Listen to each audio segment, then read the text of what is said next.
What's up, everybody? Welcome to Podcast Now. I'm Alex, and in this video, I want to do a kind of a discussion video, a broad gaming topic, and talk about it with you guys. By the way, as we go through this video, if you think of other topics that are like this, in terms of like bigger scope, something we can just have a discussion on, definitely leave it in the comments below. I want to do more of these kind of videos, maybe throughout this year, and we can shout you guys out and go from there. So I want to talk about reviews. Now, I'd actually talked about review scores and my opinions on review scores on my second channel. The link for my second channel is always in the description, but I did that, I believe, last week. But for this video, I want to talk about, can you review a game that you haven't beaten yet? So this is it's kind of an age-old, like, topic that's been discussed, I think, on both sides. I think people have some very, very strong opinions on it. And my opinion has always kind of, well, I don't even want to say it's actually stayed the same, because I feel like it depends on the game. That's kind of my broad answer, and I'll give you guys some examples as this video goes on. But my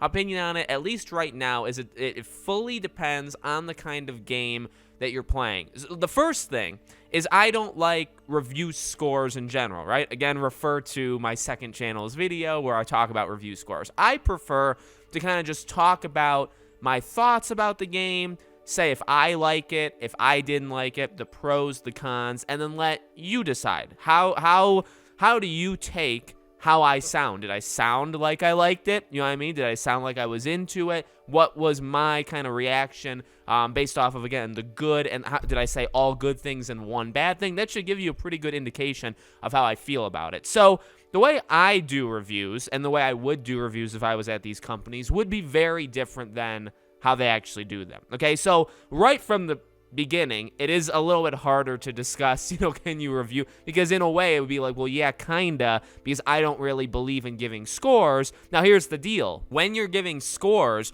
I do think you need to experience the biggest or the main aspect of the game. I'm not gonna die on the hill that says you must beat the game to completion, you must do everything in the game in order to review it. Again, though, I think it very much depends on what game you're talking about. Obviously, this has come about with Elden Ring, right? A lot of people played it 60, 70, 80 hours, but they didn't beat it yet. They didn't do everything. They didn't even make it to the end of the story. But again, 80 hours. Are they allowed to give a review score? Are they allowed to review the game? My answer would be yes. Now, let's switch it. We'll go to my favorite game of all time, as I constantly bring it up. And honestly, it's the first one that came to mind. Uncharted 4. Uncharted 4 is around a 15 to 18 hour game.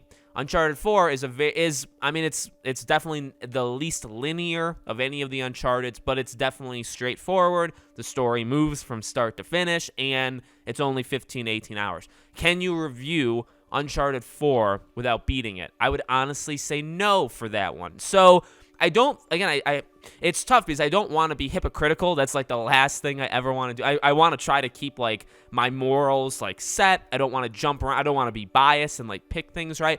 But I do think with reviewing, it depends. And even for movies, movies, it's like you need to watch the full. I don't even know if it's a discussion with movies, right? But if you're reviewing a movie, you need to have watched the movie. I mean, it's like at most, it's 3 hours of your life. At the very least, it's maybe like an hour 20. You know what I mean? You need to have watched it. Now, again, I'm not saying, and I'm not saying for games either, you're not allowed to have an opinion on the game. You're not able to say what you think about the game. No, you can. That's kind of what the channel almost stands for, right? I absolutely believe that. But I'm talking about like an IGN. Like, are they allowed to review and give a score, right? I don't know, did they give Elden Ring a 10? I think they did, right? Are you allowed to do that? If you did, now actually the person from IGN, I do believe, actually did beat the game, but I don't think they put as many hours as some people did that didn't beat the game. So that's another thing. It's like, well, what if you beat the game in 50 hours and you review it, and then there's other people that played it for 80?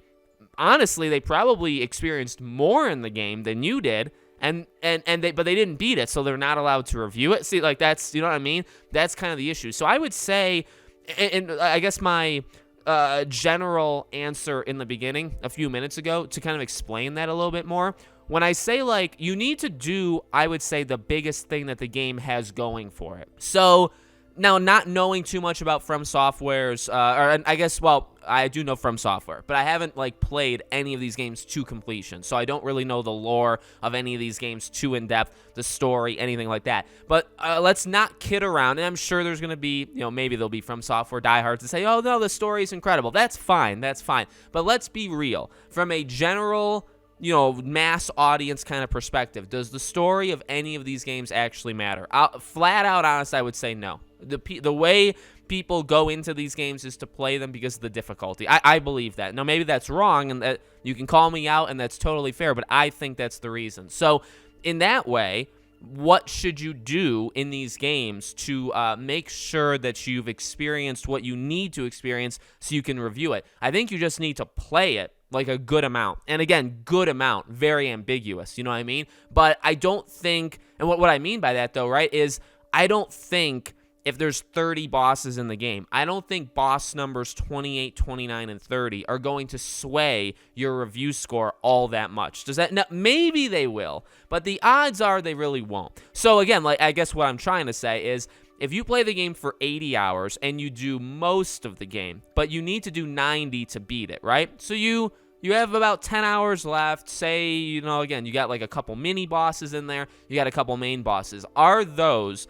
going to sway your opinion on the game? Now, again, I think that changes. That argument and that example changes from game to game, and that's why I think the answer can change from game to game, right? Because for Elden Ring or really, let's be honest, maybe any From Software game, I don't think it would. I think doing most of the things can get you to an accurate review score or response, whereas, say, again, Uncharted, okay, let's go back. Uncharted, let's say 15 hours. It's, I think, a little bit more, but let's say 15 hours. If you play 12, which would be around the same statistical, how far you are as Elden Ring, well, the last 3 hours very well could be a make or break thing because it's very story heavy. You don't know what's going to happen. Maybe it completely drops the ball at the end. Now I guess you could again say that about Elden Ring. That's why I'm not really willing to die on either side of it. But I do just think if you've played what you can envision the most important aspect of the game, if you play that,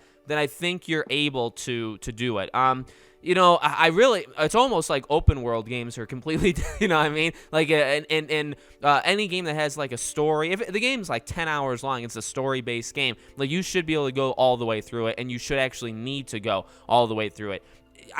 Look, here's another thing though, right? Because I love going after, game journalists. I love that they can't, beat games. They can't do anything. What I will say though is, again, percentage of how much they went through does matter. When Sifu came out, as I said in that Sifu video, calling out journalists, there was a girl, I won't say who she is. I don't actually even remember her name, but there was a girl who didn't even get past level 2. 2 out of 5, okay? So she didn't even make it statistically halfway through the game. She made it less than 40% through, maybe like 35%, and she reviewed it. Now that's not okay. I know the game's hard, but you can't review it. You can't. And again, it depends on how you do it. Are you giving a number score? But also, it's not even just a number score. Can we not have things like impressions, thoughts, discuss? Like there's other impressions is a pretty common.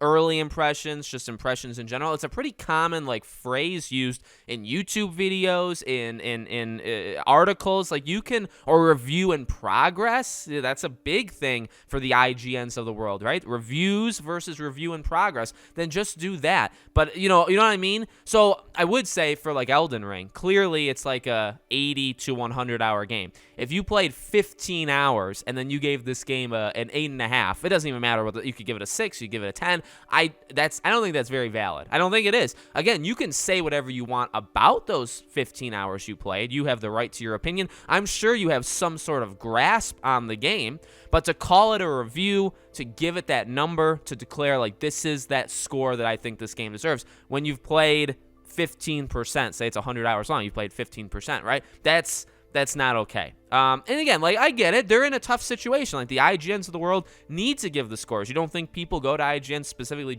and we know that, right? They go to IGN, you scroll down, you don't read the actual review, and you just look at the number. Not you, but people. You just look at the number, right? that's the way it works. So I mean, you have, and you know how many clicks they get, IGN, or even on YouTube videos. I guarantee you, yeah, the YouTube videos get a lot of views in terms of the reviews. How many people do you think actually watch all the way through? I would assume it's probably like less than 5%. I would, even judging on my own analytics. I would say it's a very small percent. People probably watch a little or none, and they skip to the end to see what the score was, what the actual, they'll see the number pop up. I guarantee you that's what they do. So I'm not heartless. I know it's a tough job, but each game is a little bit different. Then you'll have people that maybe, they're biased one way or the other. It's hard. That's, I guess, maybe a different discussion all, in and of itself. You'll have these tough games, these games that are hard. Now, Elden Ring is seemingly the easiest of the From Software games, but it's still difficult, right? So maybe you have somebody that can only play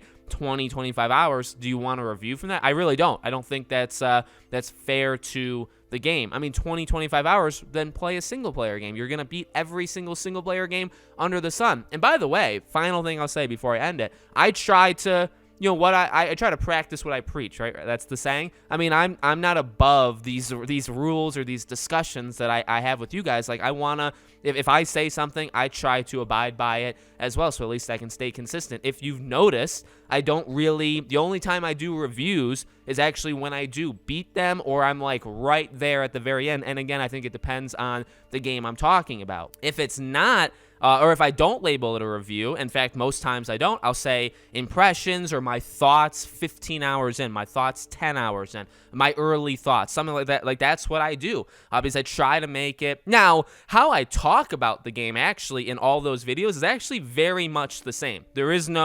I don't have like a criteria, I don't have like a script or like boxes I need to like check and make sure I say. Honestly, the way I talk about Dying Light versus, say, a game or like Guardians of the Galaxy, right? So I reviewed it. I reviewed Guardians of the Galaxy. I beat the entire thing, so I gave it a full-length review. But Dying Light, same length of the video. It was still like 10, 12 minutes long. I just talked about my thoughts of Dying Light, like Dying Light 2, about 15 hours in. They were roughly the same kind of way I approached it, but, one of them I beat it. I think, obviously, in terms of what I was saying was maybe a little bit different, right? So I try to be consistent with it, too. But again, I get it's a tough thing, and I do think it depends. It really does depend. But I do love, laughing at gaming journalists. So when they do come out and they cry about it like they were with Elden Ring and saying, you guys expect too much that we actually beat games. It's like, all right, see, I'm trying to defend you here. I'm trying to actually give you ways out of it. But when you cry on Twitter about having to beat games for your gaming job, you sound like an idiot, okay? And you really are just kind of asking for people to make fun of you.